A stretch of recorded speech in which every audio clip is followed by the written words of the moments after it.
nagbabalik, Dr. J at TikTok sa TikTok. So malapit na ang Christmas Day. Bare months na. So patapos na rin ang November. And for sure, may mga Christmas party na nagaganap. No? Sa Pilipinas lang yata yung kaaga-aga ng mga Christmas party. November pa lang, may mga nakaschedule na Christmas party. And pag may Christmas party, syempre, may handaan. No? At pag may handaan sa Christmas, hindi pwedeng mawala ang lechon. Diba? So, paborito natin yan. Pag may event, pag may celebration, ang hinahanap natin, may lechon ba dyan? Makakain na naman ako ng lechon kasi may handaan, may celebration. So, kasama na ng kultura natin na kapag may malaking celebration, may lechon. So, healthy nga ba ang lechon? So, yun ang pag-uusapan natin. Gaano ba ka-healthy? O pwede ba akong kumain ng lechon ngayong Pasko? So, yan yung ating pag-uusapan. And, tanggap naman natin na masarap ang lechon. Diba? Malutong yung balat. Tapos may sarsa pa. Pero kung lechong Cebu yan, kahit walang sarsa, delicious na siya. So, gaano ba ka-healthy ang isang plato ng lechon kapag kinuha mo sa handaan?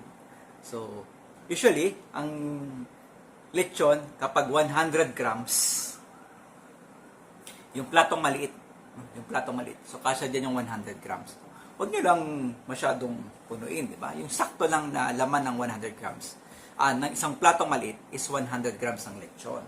At ang 100 grams ng lechon will give you around, pwedeng pumalo yan ng 250 hanggang 350 calories. So, depende yan sa kinuha mong portion ng lechon. Kung yan mas maraming balat, so most likely, mas tataas, papalo yan ng 350 calories. Ngayon, kung medyo mas palaman yung kinuha mo, medyo conscious ka kunyari, baka umabot yan ng 250 to 200, less than 300 calories. Hindi naman problema yung lechon in itself. Pero, ang pinag-uusapan dito, gaano ba kataas ang saturated fat? Yung saturated fat po kasi, ito yung nalilink sa bad cholesterol. Pag sinabing saturated fat, karugtong na niyan yung LDL, yung bad cholesterol. At pag mataas ang bad cholesterol natin, nalilink naman siya sa heart disease, yung pagbara ng mga ugat. Kaya, nagkakaroon tayo ng mga pangamba kapag may lechon, baka atakihin sa puso, di ba? And data showed na mas maraming heart attack ang nangyayari sa December 25, December 26, at January 1. So pag holiday season, mas mataas ang cardiovascular disease at marami ang inaatake kasi daw masyadong nagbabago yung pagkain.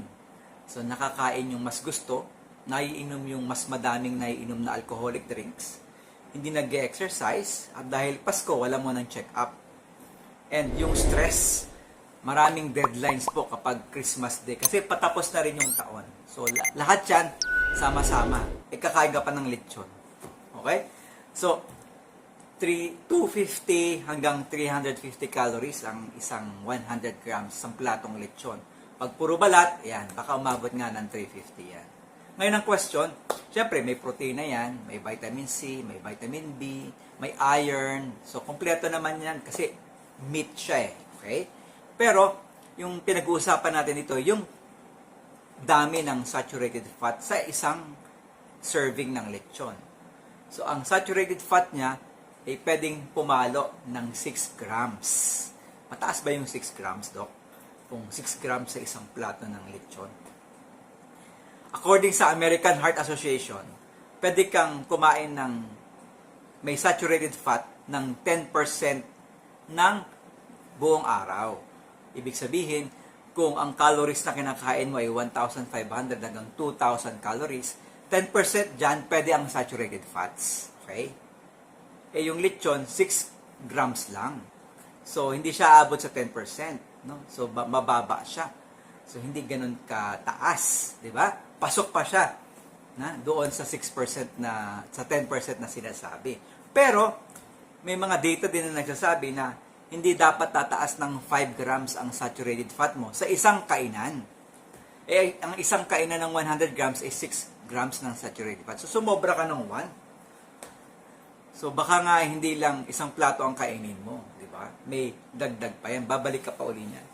And then, pag medyo napasarap, babalik uli. Nakatatlong serving ka na. So, yun yung babantayan natin. No? So, ang advice natin, kalahating tasa lang, kalahating plato lang. So, instead of consuming 100 grams ng lechon, ang pwede mong gawin ay 50 hanggang 75 grams.